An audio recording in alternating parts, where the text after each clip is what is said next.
guy, Clark. They had a birthday party for him at this farm. I was very excited to meet him. He's sitting by the fire, hand rolling a cigarette. I said, "Hey, guy, my name's Drew. Just want to know if I could ask you a question." He goes, "Sure." "When you were my age, who were you listening to?" And he looks at me, and he licks that cigarette and rolls it, and he just goes, "Me."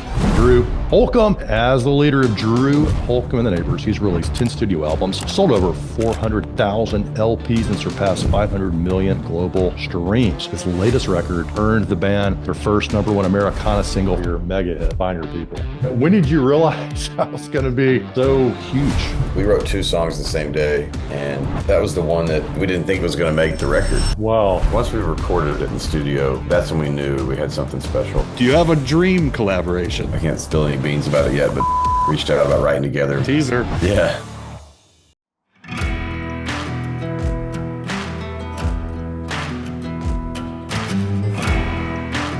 Hey there, Americana Curious Nation. We got a special one coming your way today.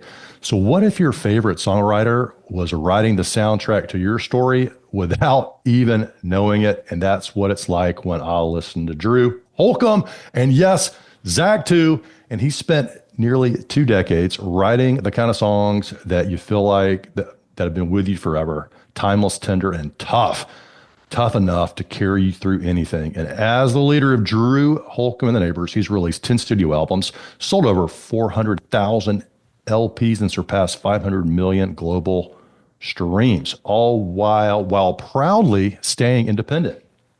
His latest record, Strangers No More, as Drew Holcomb and the Neighbors, earned the band their first #1 Americana single, Find Your People, and features collaborators like Ket Shakur and Natalie Hemby.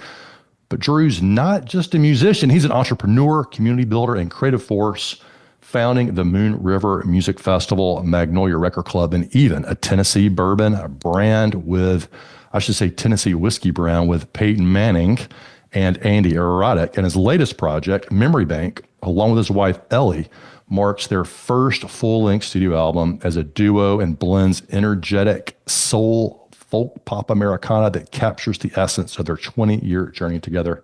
Today, we're going to get into the art of building something lasting, from marriage to music to independence and identity, all while staying true to your own voice and staying bold throughout of it. Drew, welcome to Americana Curious, my friend. Thanks for having me. Excited to chat with you guys. Oh, man. So what happened and who did you meet when you first moved to Nashville? Yeah, I've been in town for maybe just a couple of years, and I've been here almost 20 now. So I had a friend who was worked at Dual Tone Records, which is a great record label here in town. They had Guy Clark was on their roster, and Guy was turning 75, I think, something. I'm not sure what birthday it was, and they had a birthday party for him down at this farm. And I was Guy Clark's legendary songwriter, guitar player. I was very excited to meet him and nervous to meet him. And he's sitting by the fire, hand rolling a cigarette. And I got the courage. Sat down. I said, "Hey, Guy, my name's Drew. I'm a young songwriter here in town. I just want to know if I could ask you a question." He goes, "Sure." I said, "When you were my age, who were you listening to?" And he looks at me and he licks that cigarette and rolls it, and he just goes, "Me." Oh, the wisdom in that, and the wisdom in that, and the I mean, not only one word, but 2 letters. Just like what a great, precise, clear answer. Oh, yes. Yeah. So good, and he was probably right. He probably was so right. Inventive and creative. Now, who I was listening to during the pandemic on Instagram was were kitchen covers. And oh, yeah. I had seen you before, right, Zach? We saw Drew and Ellie at the Avids at the beach. Is that correct? Before the pandemic? I think it was after. Oh, that was after the pandemic. Okay. Yeah. Well, you really popped on my radar with these kitchen covers. It's like I would open up Instagram and there you were all the time. You and Ellie. Actually, it started with the Avid brothers. Actually, we had just done, right before the pandemic, we opened for them for their big New Year's Eve shindig they do every year in North Carolina. Yep. Yes. And then, we had a really busy January and February. We did Kayamo, which is this awesome songwriter cruise. And then we were roomed in between Jeff Tweedy and Mavis Staples. So that was a pretty wild experience. Oh my God. Is there Mavis singing Staples, going down? Mavis Staples introduced me to Jeff Tweedy, and I was like, this is like the coolest way ever to meet Jeff Tweedy. So then we had like 20 shows in February, and it was like everything was getting kind of weird. And then we went on spring break. We were out in Colorado when the pandemic really sort of, happened very quickly. And we got home from that. We had a bunch of shows that got canceled, and thought, well, what can we do? I was like, I'm just gonna play a song tonight in the kitchen, and we did the Avett Brothers No Hard Feelings, and all of a sudden it got like 80,000 views in like 24 Right. hours because everybody's sitting at home doing nothing, you know. Right. And so I thought, well, I'll do another one tonight, and I kind of started with a list of people that we had toured with. So it was a lot of friends: Johnny Swim, Old Crow, Need to Breathe, Ben Rector, Willie Nelson, anybody that we had been on the road with, we covered. And then after like 2 weeks, we kind of ran out of that list and just started doing. And honestly, for the first 7 days, it was just something that we were like, I was like, I'll probably do this 7 or 10 times maybe. Yeah. And then it just became a thing. Now, the little inside baseball is that by like week 2, we started batching them in like sets of 3 to 4. So we would like have, okay, this is the kitchen covers night. We're gonna make 4 of these. We get 4 different sets of clothes. I get 4 different guitars. Well, I was going to ask you There was, because you've got kids at home during this period, right? You're like trying to have a family life. Yeah, like, and everything else that was going on. I mean, I was doing all sorts it of. was so uncertain of what was going on. Well, what feedback? So obviously there were high numbers immediately, and that's incredible, right? You go from being at home to now you're performing for thousands and thousands and thousands in your kitchen. Were there any individual bits of feedback you got during that were particularly memorable? Yeah, I'd say there's a couple things. One, a lot of the artists would reach out and say thank you, or I remember we did Tim McGraw's. We did not live like you were down. What did we do? Anyway, I can't remember which song we did Tim McGraw, but he reposted it to his thing and sent a letter through his management or note from his management just how much he appreciated it. So the artist's feedback was pretty cool. Then a couple people sort of returned the favor, like Ben Rector. We did one of his songs, and then he did one of ours the next night. So that was fun. And then really the feedback we were getting was just like, hey, this is a weird time, and music means a lot. And I think people really enjoyed our interpretations of songs. One of my favorites was we did John Prine the day after John Prine died, and that was just a very sort of poignant, painful one, but it was also kind of beautiful. So that really sort of spearheaded. Right before COVID happened, we bought a 18-acre like farmhouse outside of town. It's a whole long story that I won't go into, but I had to go out there and cut grass every week, and it was this very cathartic experience. And before that, I had never known or really tried to learn how to sing harmony. And so John Prine had just died, so I made a playlist of like 80 John Prine songs, and I would go cut the grass. It's like 7 acres that I had to cut. And I would listen to John Prine every week and learn and teach and try to force myself to sing harmony. And so he gave me this like beautiful gift that now I can use that I never had musically. And so there were all sorts of like weird silver linings that came out of the kitchen covers. I mean, it obviously meant a lot to a lot of people, fans. We heard a lot of great stories about that. But then we decided to preemptively sell our pre-order vinyl. We were like, well, once we can, we're going to go record a bunch of these. And we sold so many of them, we were able to keep our band paid for all the shows that we missed. That's Oh my great. God. I love that about Americana, and in a crisis time like the pandemic, especially for so many artists, you're elevating other people's music. Like you could have just got on there and played your stuff, and you did play some, but you grew so much, and there was this beautiful community and all this stuff of collaboration that grew out of it. And I don't think there's another form of music that I can name where stuff like that happens. Yeah, It is. It's really cool. Sorry. I was just going to tag on that because talking about John Prine and what he meant to you. I mean, he's my all-time favorite. And I remember, I'm not a musician, but I remember just painting my house during the pandemic, stuck in the house. John has just passed and just listening to his music and not wanting to be bothered by my wife and kids. But we often ask people on this podcast if they had a moment from a fan that touched them. And I'm going to bring it personal from one of your songs, but I'm getting a little emotional. Sorry. But my son's very shy, doesn't like to kind of participate. He gets overwhelmed by his older sister a lot. And we caught him one day at Thanksgiving after the pandemic, coming out of, having to be schooled at home. And it's tough. But we found him singing karaoke to End of the World alone in a basement once. And he could hear people could hear him. So I just want to personally thank you for that moment. And that's kind of what your music does to people. You find your people, dragons, imagination. I mean, these are just beautiful songs. I wonder, how do you set a set list when you go out and play? Yeah, I mean, it's first off, thank you. I'm honored by that story. I love that so much. That's my mom's least favorite of my songs.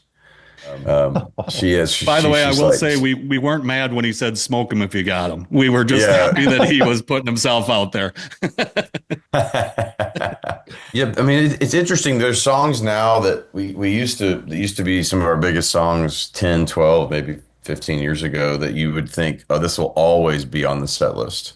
Sure. And then your career continues moving forward. You put out more records. Other songs seem to take precedence.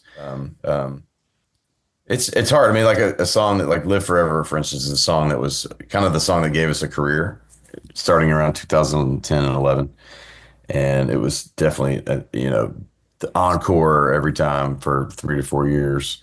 And now it's a 50% chance it's on the set, Yeah. It's just hard to figure out what all you want to play and in the setting. And like, for instance, also you get a 45-minute festival set and 11 songs maybe, and you've got 10 records. It's literally one song per record if you did it like that. But that, like, Live Forever's, you mentioned fan stories. One of my favorite stories ever was a guy came, this is probably 12 years ago, came to the show and I was out doing like a signing line by the merch table and a guy didn't leave his name or anything. He just walked up and handed me an envelope and then walked off. And I put it in my pocket, and then later when I was done with the signing line, I pulled it out and I framed it because it says something to the effect of, I've been in Afghanistan for the last year, and every time before we go out on patrol, I play Live Forever, and it gives me courage.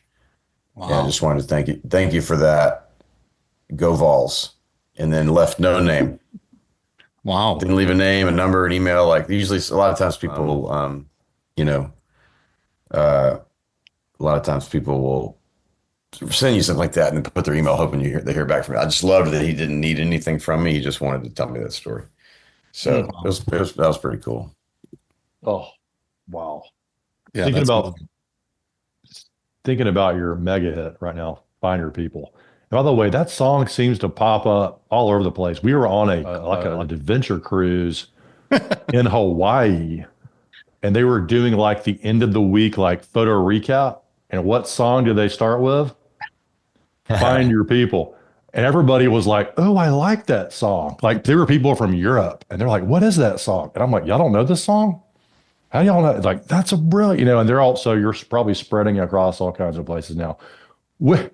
That song is powerful, but I'm curious from a musician standpoint, when you wrote that thing, where you're like, all right, mic drop, that is going to be like a global sensation, or what? When did you realize that was going to be so huge? Well, honestly, I didn't even know. The first day I wrote it with my friend Kevin, we wrote 2 songs the same day, and that was the one. That was the one that we didn't think was going to make the record. Wow. Of the two. So yeah, you just never know, man. I think we started out as kind of as more of a piano ballad. It was kind of a sad song. It was like, you got to find your people, the ones that make you feel all right. And they just didn't play it for the band. And they're like, yeah, it's cool. I don't know. It's cool. We'll see. And then about a week later, Kevin was like, what if we made it like a four on the floor banger? You know, he's like, and he's like, you got to find your people. I was like, oh, okay, that's different. That's different. Yeah. So Wow. once we put it on once we recorded it in the studio, that's when we knew we had something special. Hmm. But it didn't, I mean, it didn't pop at radio immediately. It took it like 4 or 5 months for it to go number one. It was a slow burn. Hmm. So you Let just me never know. I mean, I've stopped guessing when I make a record what songs are going to connect. let me ask. I read a quote that you said, "Music is how I process many trials of my life." That you said, and a lot of your songs are very vulnerable about loss, love, heartbreak. I mean, joy. Um, has there ever been a song in the catalog that you felt that was too vulnerable to release? Hmm. Um, yeah, for sure. I mean, the most vulnerable song I've ever released was a song called "You Never Leave My Heart," which is a song about my brother passing in the sort of 20-year journey of grief. Hmm. I would say I don't finish songs if they feel too vulnerable because sometimes you kind of catch yourself and you're writing from a place of, some of the ones that are sort of more culturally political, like songs that are a lot of times driven by anger. I end up not releasing because I feel like I kind of not get over, but I work through whatever it is that's driving. But sometimes it's good to still get those things out kind of musically, Hmm. but they end up not going unreleased, but getting sort of morphed and cannibalized into something different, more than they do just get shelved. I've never been afraid to release a song, No. but sometimes the timing just doesn't seem right. Okay. You've been independent artist for a long time. Was there a moment where you're like, look, I got to sign. This is way too much to deal with. Or if you're like, man, the Drew Holcomb way is the independent artist way. I mean, when I was really young, starting out, I wanted to get signed. You know, I Yeah. I but I wasn't going to let that stop me from putting music out. So what would happen is the big major labels would say, you're too indie, you're too Americana. And then the small Americana labels would either say, you're too sort of folk pop. You're not like Americana enough. So I just kind of got stuck between a rock and a hard place. And then I did sign one record deal with Dual Tone, and but that's more like a partnership than it is like, the way their deals work are really, really more like a partnership. But then my manager and I, Paul Steele, he's released a ton of records independently. He used to work for Aware back in the day. Aware signed like John Mayer and Matt Carney early on, and Train, and then up sold the whole thing to one of the big majors. I can't remember who it was, but he had a lot of history releasing records, and we were able to put together a great team. I've been with the same distributor for a long, long time. Been with Sue, my publicist, for well over a decade, and but most of my relationships are pretty long term, and we knew we were trying to build. The guy we hired to do radio promo, we've been using him for, I don't know, 12 years. So we just figured out how to do it on our own, and then it worked that way. And now, if a label came calling, I don't know if there's a deal that would make any sense because the business side of being independent is really strong. Once you've done it long enough, the business of it makes sense to stay independent. What is the biggest, what is the business advantage of staying independent? Well, you get 100% of the royalties That's a when they big come one. in. Yeah. And like, how does that show up? It's like through streams, through Yeah, well, like you where read all these the, articles, like about artists who complain about, oh, I had 100 million streams and I only made, 20,000 bucks, and it's like, well, that's because you're signed everything away to a record label. 100 million streams is, I mean, basically on Spotify, 1 million streams is $4,000 to whoever owns the recording. So you can do Mhm. the math, Yeah. and that means that his deal is really bad, or whoever says that their deal is really bad. But at the end of the day, what you're doing when you sign with the label is you're paying them a huge interest rate on the value of your creative work so that they will promote it and put it in front of certain people. And that's, you're taking a huge risk doing that because it they only need, one out of every five artists they sign to work, and then it pays for the development of all five. So I had a mentality of, well, I believe in myself. I'm not going to wait around on. And another thing that happens is the people that you have at a record label, most of them are they change jobs every 3 to 6 years. So your champion at the label might not Right. be there in a year and a half, and you're stuck on the label. And all of a sudden they hire somebody that doesn't really care about your music. And Mhm. Is this how much of this did you discover through your education like process at Belmont? Was that a focus? oh, I didn't go to Belmont. All my band went to Belmont. You're okay. Um, Yeah, I went to Tennessee, and 0% of my education had to do with music business. I was a history major. I was a history major and a creative writing major, and I did not know that when you start writing songs, releasing songs, touring, that you're starting a business. But you are. I mean, you got to hire a band. You got to just figure out how to pay the band. You got to go in the studio. And Hmm. when you're young, people, young artists will say like, "I just need a manager," and I'm like, "Well, you got to have something to manage before you need a manager." You got to go build something that needs managing. Yeah. Yes. Yes. Wow. Let And me what's ask been about, oh, get no. go, Zach. I was just going to say, wife Ellie is a big part of your musical journey. I mean, you guys have three kids, correct? Yeah, we have three. Yeah, 12-year-old, 9-year-old, and 6-year-old. Okay. So how does navigating being a parent, husband, working together, how do you do that, keep that creativity flowing with, I mean, I have two kids, Ben has a kid. We know how busy life gets. I'm Yeah. curious how you how you navigate that.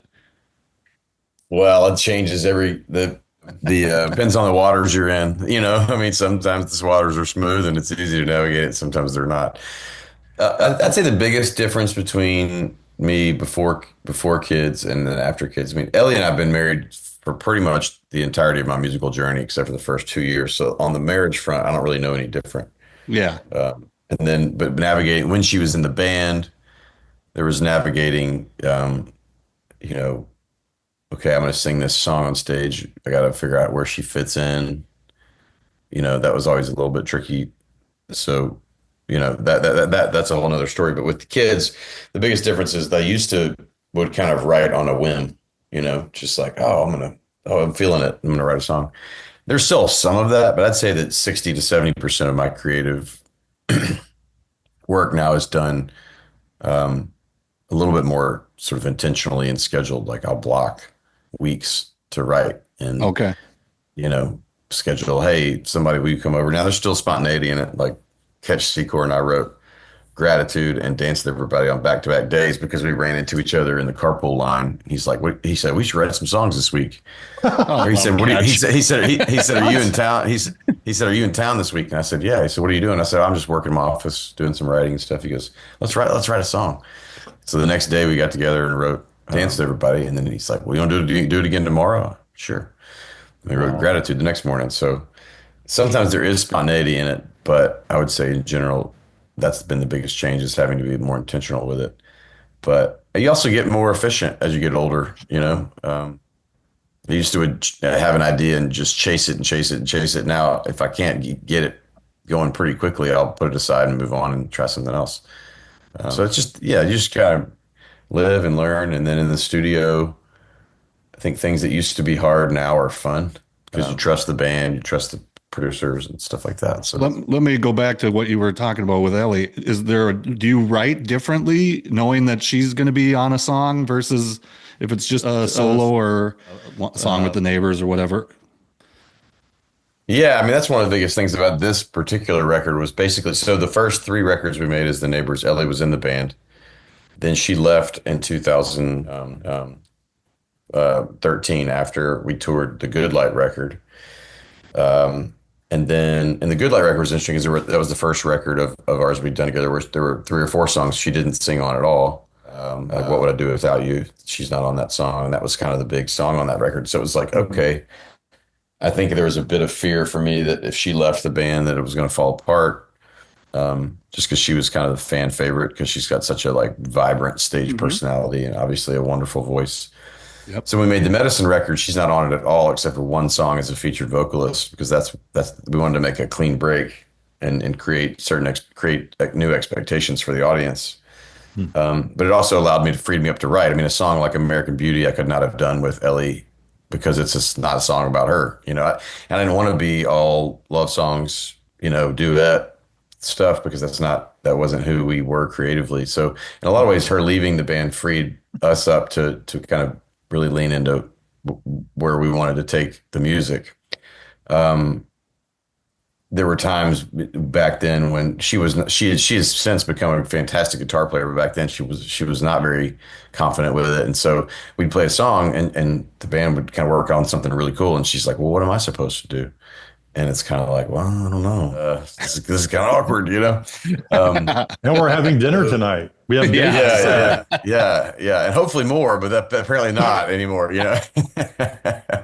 So basically, when she left, it sort of freed us up to be a little more sort of experimental and explore on the song front, the recording front. But it also freed her up to go do her thing, which has been amazing. She's had a beautiful career as well. And then now, to 10 or 13, 12 years later, with me learning how to sing harmony and with us taking a lot of time apart from each other, we were able to finally get together and write a record together.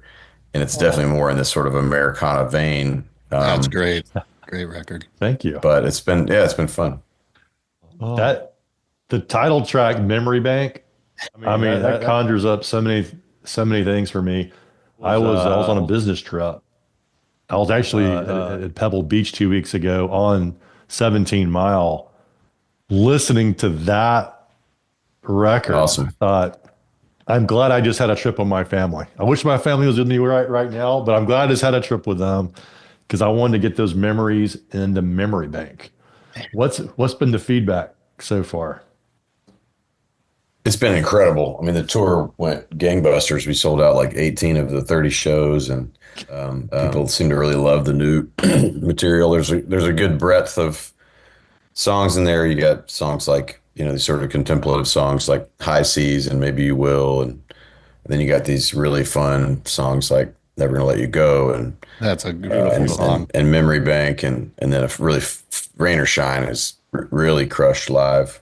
Oh, love it. So yeah, it's been really well received as far as we can tell. It did. Memory Bank was on Americana radio for like 6 months and held in the top 5 that whole time. So it's like, wow, okay, I think that's a good sign. People like it. And I think the road trip thing, the road trip mythology and narrative is something that you either grew up with it and you look back on it fondly, or you didn't grow up with it and you wished it was like, something you wanted to do. And so my dad loved to travel because he grew up not traveling.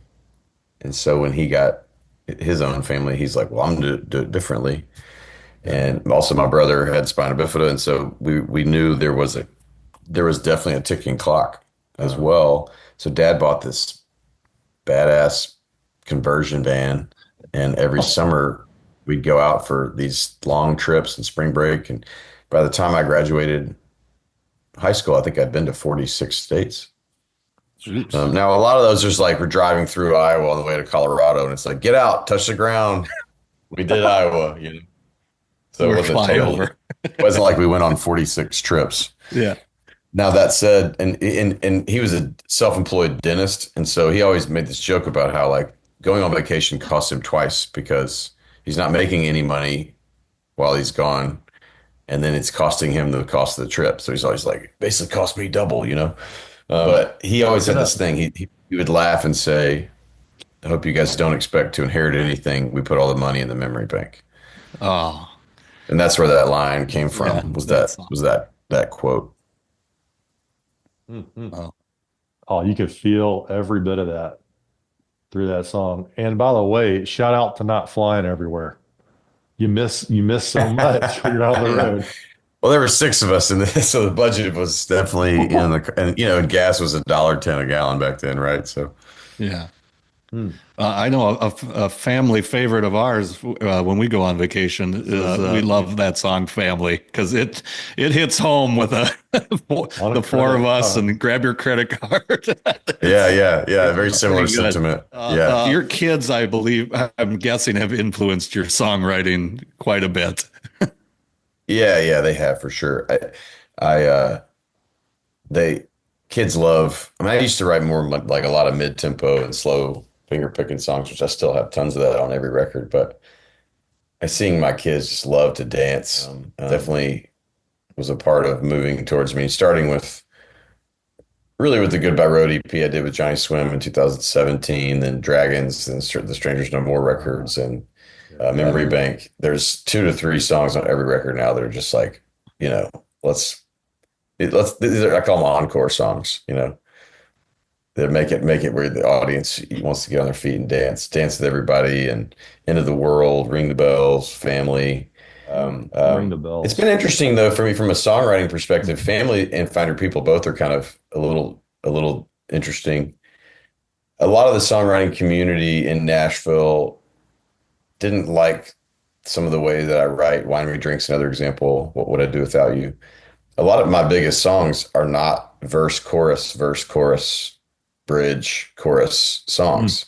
Interesting. Family is basically 3 shout repeat stanzas and a bridge, you know? And there's no repetition except for the last 2 lines of the song. Hmm. And American Beauty, same thing. It's basically an A section and a B section. There's no repeated words except for she was in American Beauty. So it's like these what would I do without you, the same way. And so what I learned pretty early on in Nashville was, especially after the Good Light record, was I'm going to trust my songwriting instincts because the songs that I'm writing don't fit the classic pop song paradigm, Thank you. but they're Yeah. working, you know? Yeah. Like when I sing Family, the whole crowd is like, Find Your People the same way. There is a chorus to it, but the chorus is not what people love. People love the stanzas, with Yeah. the. So it's been interesting and it's fun. So sometimes I'll really catch a phrase. Like I had been wanting to write a song called Family for a long time because I'm one of 28 grandkids on my mom's side, and there's always just a Wow. ton of chaos Oh and yeah. beauty and tension, in a family that big. But that song was a bit of a nod and ode to that Mhm. part of my life. That video is so good with your whole family in there. Do people in the crowd ever kick their shoes off when you say kick off your feet and I dance? hope so. Well, you can Yeah. tell. Well, we were at Yeah. when we saw you at Davidson the beach. Nobody was wearing shoes. We were Yeah. all Everybody You You're was all take in them the off ocean. because they weren't on. That's right. That was awesome. Uh, do you? That's great. So I mentioned in the introduction whiskey, Peyton Manning, Andy Roddick. So you're obviously trying to create some super whiskey with like the top performers in every area of life, right? Music, football, tennis. What? How did you guys meet up for this? Well, it was kind of random, honestly. I went to University of Tennessee and Peyton Manning endowed a scholarship there right after he graduated in 1999. And I was lucky to be the second recipient of that scholarship. To his credit, over the years, he stayed in touch. And then as my career blossomed, we kind of became more than just like a random acquaintances, but became friends. And especially after he retired. So that's one parallel track. The other one is there's this 9-hole golf course in Tennessee called Sweetens Cove. I love to play golf, and I'd heard about it. I started going a lot, and it was a bit of a if you build it, they will come kind of story. And I went from rags to, I mean, they literally had a porta potty and a shed and 9 holes of golf. And now we have a shed and a fancy trailer porta potty. So it's still very Rags homegrown, to but almost riches. it's kind of, yeah, that's right. So it's become a pilgrimage place. Like we sell out our day passes pretty much 6 months in advance and they're always sold out. Peyton got wind of it as well. He loves golf, and he and Andy are buddies, and they got together a group of people and friends, investors to buy into the golf course, and then to sort of launch a Tennessee whiskey out of the golf course. And so they were like, we need a musician who's from Tennessee, who loves golf, who knows bourbon, and they were like, that's Drew for sure. So What was the more important part, knowing the bourbon or someone who loves golf? um, golf is probably why I got into it, why I got the call, but whiskey is my knowledge of bourbon has helped because I think Peyton had hardly drinking much bourbon at all when we started, but now he has. Yeah. Is that where you were golfing? I saw on your Instagram on Sunday when Rory was winning the Masters. You were with Ben Rector golfing. Was that the course? No, we weren't at Sweetens, but man, that was fun. This is great. I had an albatross on Masters Sunday. That's a 2 on a 5? That's right. Very lucky shot. Yeah. I didn't even hit it I hit it okay, but I hit the right side of the green. The pin was on the left, but it's like a big punch bowl, and it like caught the hill and just went all the way down to the hole. Wow. Lucky day. Hopefully, I literally, after it happened, I said, I looked at my friends. I looked at Ben, and I was like, Rory's going to win today. I for one was happy Rory won. I liked it. Same. So you have a collaboration with your bourbon, and let's talk more collaboration with music, because you've collaborated with some really great artists. Do you have a dream collaboration, or has it already happened? Well, no, my dream collaboration would be Dolly Parton. Come on, Dolly. We've gotten close in the sense that Ellie and I played an event where she was in attendance. It was a private event honoring somebody here in the state of Tennessee, and we were asked to come sing. We have a song called "Feels Like Home," which name checks Dolly, and so we sang that song, and then we got to introduce her, and she started a standing ovation for us, which was really sweet. And we got to meet her and take a picture with her, and she was very kind.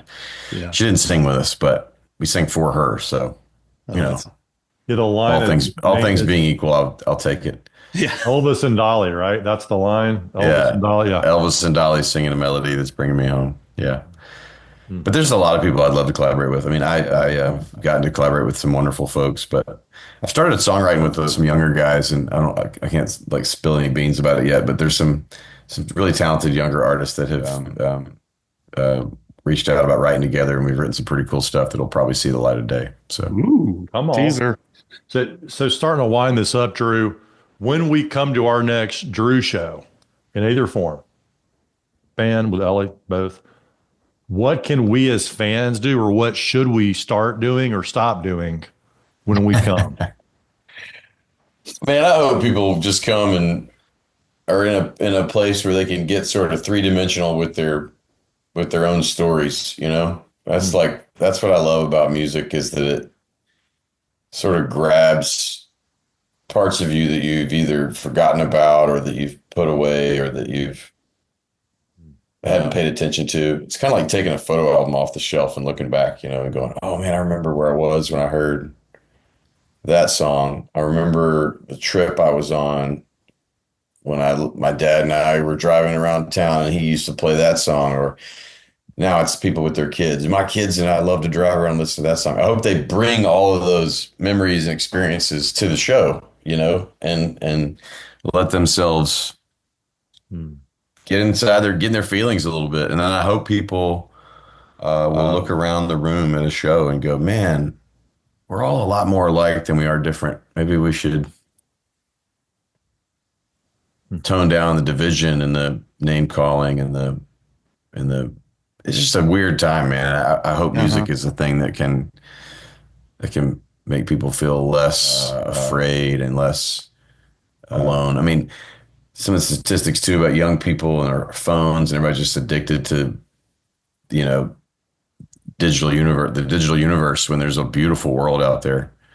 And I think that's one of the cool things about shows, is that if people are at a show, they got off their ass and they came to do something. That's pretty cool, I love that answer. Yeah. I was just going to ask you what's giving you hope or inspiration at the moment, but I think you just answered it for me. Yeah, for sure. I mean, music has always done that for me. Reading great books and trying to have like, broad historical perspectives about, I mean, in the history of the world, things have been a lot worse than they are now in a lot of ways. It doesn't feel like that. But yeah, I mean, I get to know your neighbors, bring somebody to the show that maybe you don't know that well. And that's how you start, like that's how you make relationships work is by creating like, some sort of shared experience or shared love. So yeah, I love looking around a concert and seeing like, man, I wonder how they got here. Oh, that's interesting.